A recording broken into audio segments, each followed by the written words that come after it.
আপনার হিন্দু ধর্ম সম্পর্কে ন্যূনতম জ্ঞান নেই, অথচ আপনি নিজেকে সবচেয়ে বড় হিন্দু বলে দাবি করেন।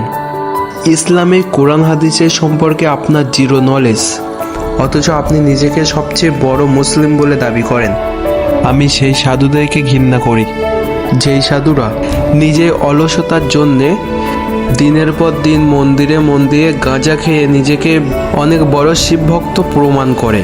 আমি সেই মুসলিমদেরই ঘৃণা করি, যেই মুসলিমদেরকে কোরআন হাদিস বোঝায়, অথচ সে নিজেই কোরআন হাদিস মানে না, অথচ নিজেকে শ্রেষ্ঠ আলেম বলে প্রমাণ করে। আমি সেই হিন্দু ভক্তদের পুজো মানি না, যারা গঙ্গায় টাকা নিক্ষেপ করে, অথচ গঙ্গায় পায়ে অসহায় লোকগুলো বসে থাকে, তাদেরকে ফিরেও দেখে না। আমি সেই ব্যক্তি ইমান মানি না, সেই ব্যক্তি বছরে 30টা রোজা রাখে এবং বছরে 335 দিন 2 নম্বরই কাজ করে বেড়ায়। হিন্দু শাস্ত্রে বলে প্রাণী হত্যা মহাপাপ, তাহলে বাজারে যে এত খাসি মাছ কাটে সেগুলো যায় কোথায়? আমি সেই গেরুয়া পোশাকধারী সাধুদেরকে ঘৃণা করি, যারা পোশাকে আড়ালে গাঁজা বিক্রি করে।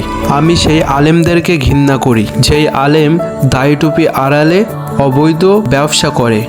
তুমি আজ হিন্দু হিন্দু করে লড়াই করো, অথচ গীতায় এক লাইন শ্লোক বলতে পারো না।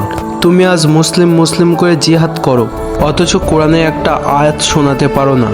এখনই বাদ দাও তোমাদের ভণ্ডমি, আর বাদ দাও তোমাদের ধর্ম করার স্লোগান।